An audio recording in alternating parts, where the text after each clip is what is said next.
सुप्रभात बच्चों। पिछले कक्षा में हम प्रेमचंद की कहानी सतगति कहानी के बारे में हम पढ़ चुके हैं। कहानी कहाँ तक हो गई? पंडित घासीराम के घर जब दुखी जाते हैं, पूरा काम कराते हैं, लेकिन उनको कम से कम खाना तक भी नहीं खिलाए थे। तो काम करते करते गर्मी की वजह से वो मर गया था उसी के घर के आंगन में। और पंडित घासीराम पंडिताई दोनों बहुत दुखी थे, क्योंकि उनके घर में जो लाश पड़ा हुआ है उसको निकालने वाले कोई नहीं है। तो पंडित घासीराम और उनकी पत्नी गांव वालों को बुलाते हैं, लाश निकालने के लिए बोलते हैं, लेकिन कोई भी नहीं आते। इतने में दुखी का जो दोस्त पहले देखा था, पूरे गांव में ये खबर फैलाया कि पंडित घासीराम की वजह से दुखी का निधन हुआ, इसलिए कोई भी नहीं जाना है और उसके लाश को नहीं उठाना है। अब पुलिस थाने में जाएंगे, हम उसके खिलाफ शिकायत करेंगे कि इसका निधन का, इसका मृत्यु का जो कारण है केवल पंडित घासीराम है। तो जाके पुलिस थाने में वो लोग जाके उसके खिलाफ लिख के एफआईआर बुक करके आए थे, लेकिन पुलिस वाले आ गए। पंडित घासीराम यहाँ उनके गांव में पैसे वाला था, जमीन ज्यादा है, इसलिए वो लोग कोई भी इसके ऊपर एक्शन नहीं लिए थे, वापस चले गए।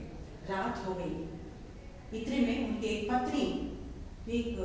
पत्नी झुरिया है, उसकी बेटी, दोनों आके उनके घर के आंगन में बैठ के, लाश के सामने बैठ के बहुत देर तक रोए थे, रो कर थक गए थे।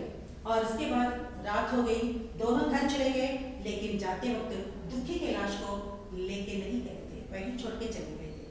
पूरे गांव वाले इकट्ठा होकर बात कहते, ये अब पंडित घासीराम कैसे उठाएंगे लाश को? एक अछूत व्यक्ति है, दुखी, चमार जाति का है, चप्पल सीने वाला है, इसलिए उनको छूना भी पाप समझते हैं। कौन? पंडित घासीराम ब्राह्मण है और पंडिताई, दोनों ऐसे सोचकर निम्न जाति के लोग समझकर उनको छूना भी पाप है, ये बात समझकर दोनों उसके लाश को नहीं उठाए थे। आधी रात हो गई थी, पूरे गांव नींद में है, सुनसान है, जंगल में कोई आवाज नहीं है, गहरी नींद में है पूरे गांव वाले। अंत में एक निर्णय ले लिया था पंडित घासीराम। सभी लोग सो रहे थे, अंधेरा छाया हुआ है, बाहर निकले थे, एक मोटी रस्सी हाथ में लेकर बाहर निकले थे। वो रस्सी का एक कोना दुखी का लाश जो है उसके पैर में बांध दिए थे, और दूसरा कोना पकड़कर घसीटते लेके जा रहे थे जंगल की ओर। जंगल में पूरा धुंध है, कोई किसी को नहीं दिख रहे हैं, कोई लाइट नहीं, उस जमाने में स्ट्रीट लाइट्स भी नहीं थे, पूरा अंधेरा है। दूर अंधेरे में दो कुत्ते लगातार भौंक रहे थे। पूरा सुनसान है, जंगल में कोई इंसान नहीं। घसीटते लेके गए थे, पूरे बीच तक लेके गए थे, वहां उसके लाश को छोड़कर वापस आने लगे। दुखी के लाश को कोई दाह संस्कार भी नहीं हुआ था और दफनाया तक भी नहीं है।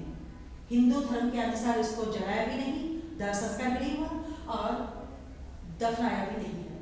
उसके लाश को कोई सद्गति नहीं मिली थी, तो वैसे ही छोड़कर आधी रात वापस आ गए थे अपने घर को। आने के बाद बाहर ही नहा धोकर अंदर गए थे, दीप जलाए, पूजा पाठ किए थे, खाना खाकर सो गए थे।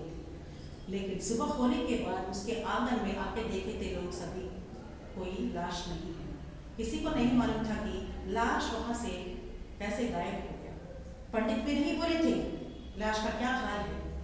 लास्ट में अंत में क्या हो गया?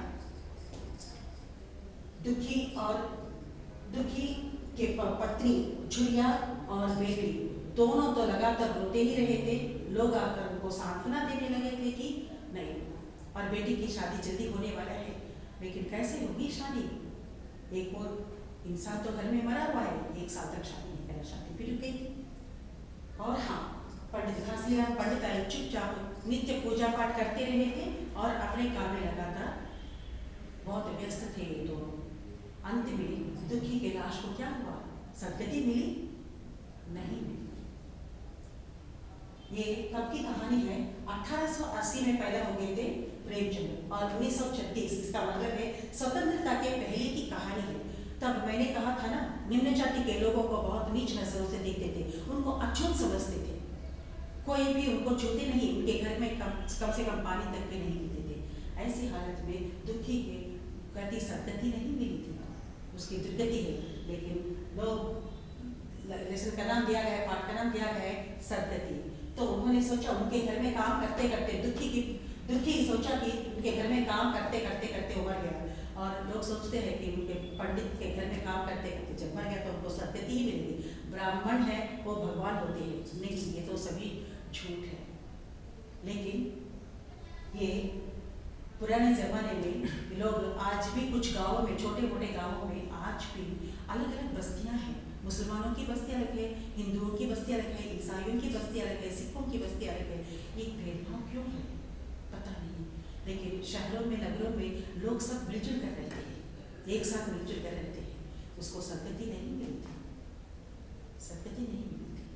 अंत में दुखी के जीवन दुख से ही अंत हो गया था। ये है आज की कहानी।